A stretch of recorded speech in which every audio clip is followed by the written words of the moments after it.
Today I'd like to talk about transformers. Now there are all kinds of transformers in radios. This particular radio does not use a power transformer, which makes it a little more dangerous than the ordinary radio, but we've talked about that a little bit in a previous video. This is an audio transformer. It is used in the speaker circuit, and when we get to actual circuits, we'll talk more about these kinds of things. These are IF transformers, or intermediate frequency transformers. They are used in the amplification of the radio signal before it is converted back into audio. So once again, when we talk about how radios work, and especially how superheterodynes work, we'll talk more about IF transformers. I said that this radio doesn't have power transformers. These are examples of power transformers. Notice that they consist of a metal core, and there is one winding on one side, usually called the primary, and one or more windings on the other side. Now these are wound together, and we'll talk a little about that at some point, but basically the idea is to couple energy from the circuit connected to these wires, the primary, into the circuits connected to these wires, the secondary or secondaries, because sometimes there's more than one, and to do that using magnetic coupling. That is, from what you do is you use the current from this circuit to produce a magnetic field inside the transformer. And that magnetic field also interacts with the secondary and causes a current to flow in the secondary. So let's take a little more look at that kind of thing, and then we'll talk about different kinds of transformers that you might see and how to recognize them. So here is a depiction of a transformer. You'll notice it's titled Mutual Induction because it involves both sides, and induction because it induces.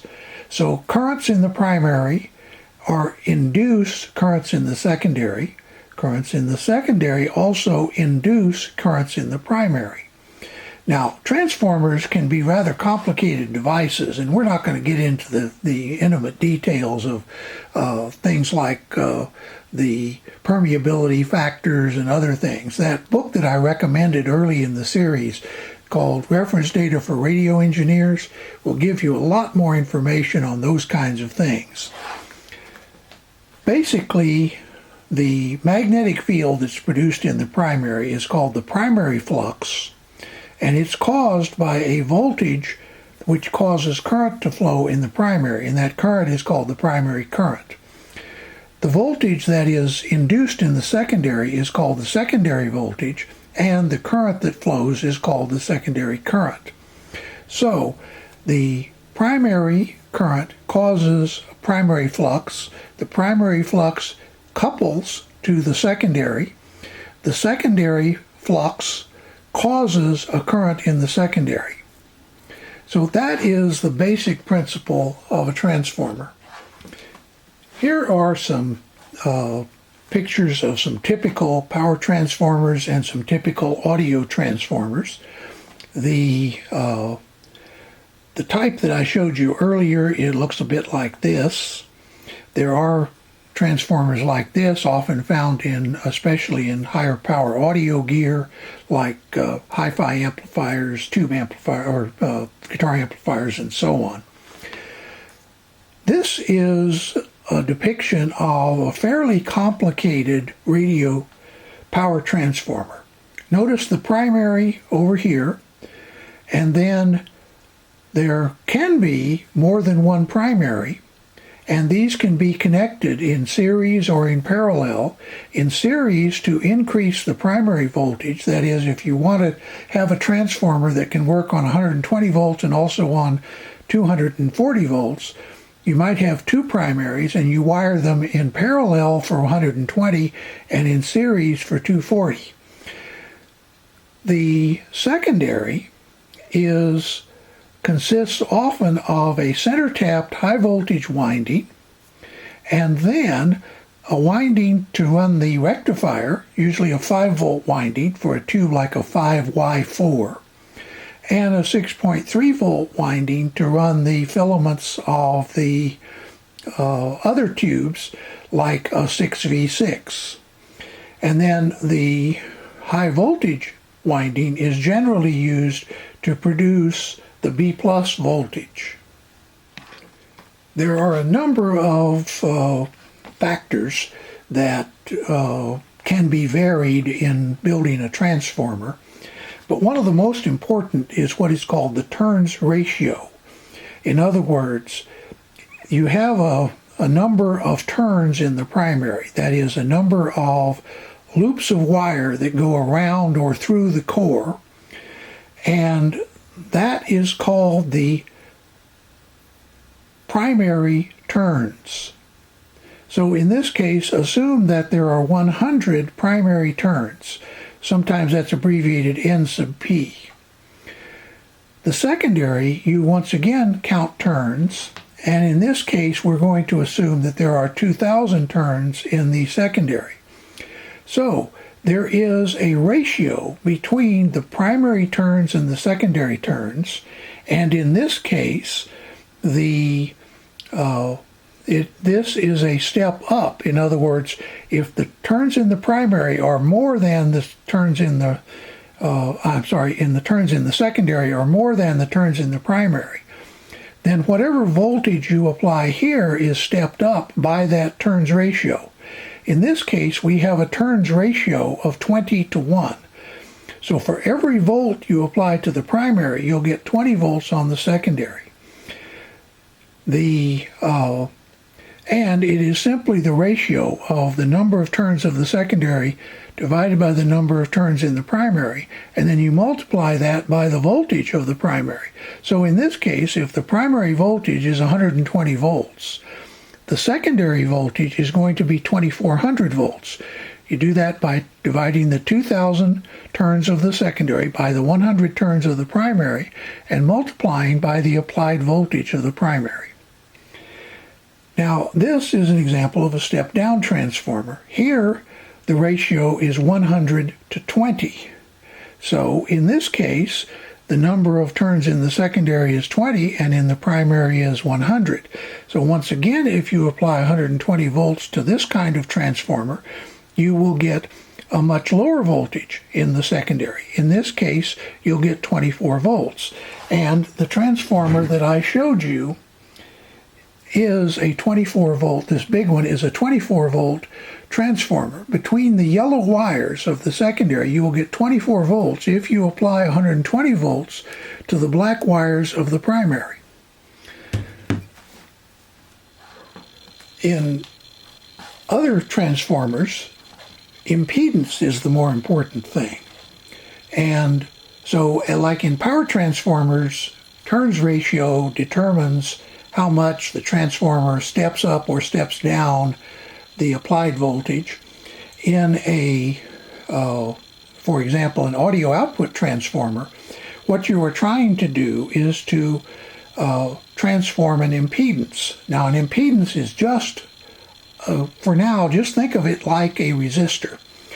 An impedance is the ratio of voltage to current. That's all it is. And so, if you have an impedance on this side of 2,000 ohms, and you want to transform that to a different impedance on this side, for example, if this were the loudspeaker of a radio, this would often be a much smaller value. In this example, it's 3.5 ohms. That's a typical smaller value for a speaker. Other values might be 8 ohms or 16 ohms, generally not more than about 30 ohms for speakers.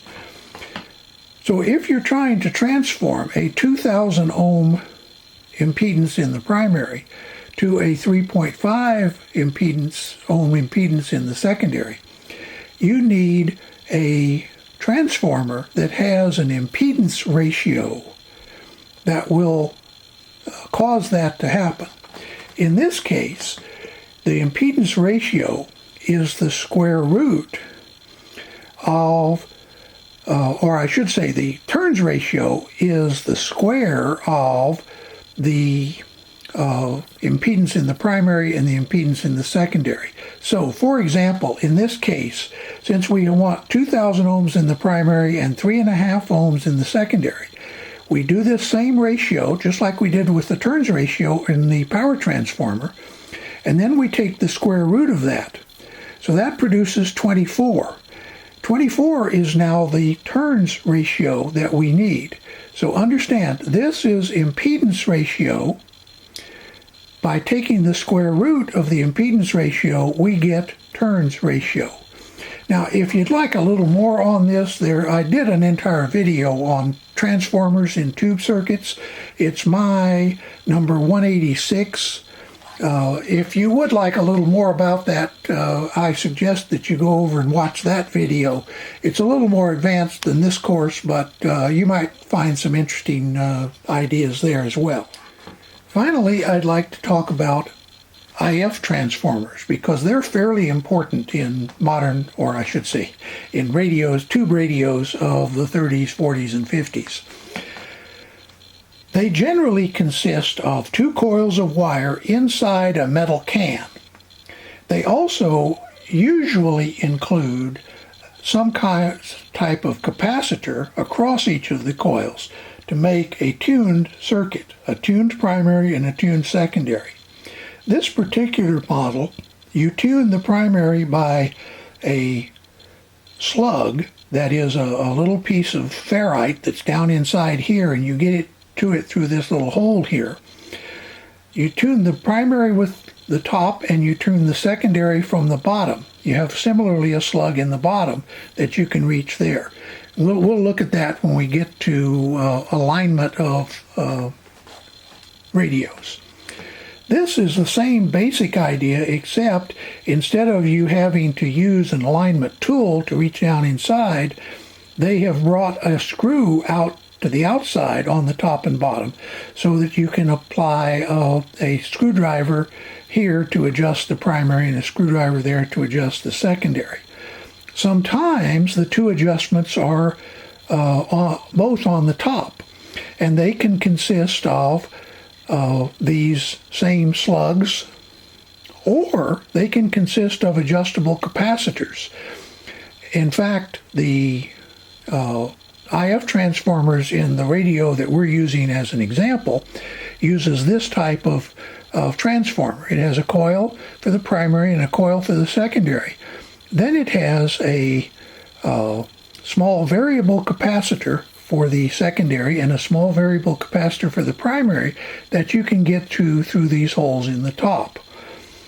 There are other types of IF transformers.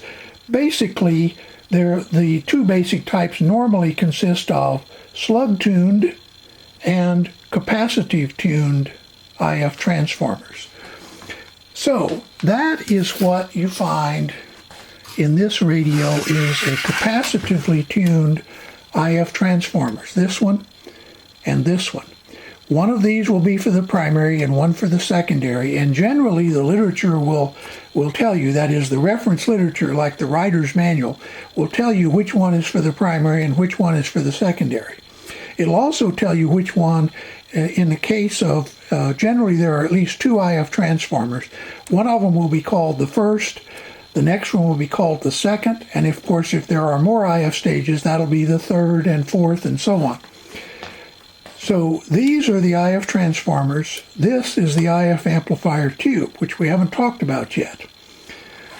I hope this brief introduction to transformers will help give you a little bit of an overview and an understanding of some of the terminology that we will probably use in future lessons. Once again, I hope you've enjoyed this. I hope you will also look forward to some future videos in this series, and in the meantime, have a nice day.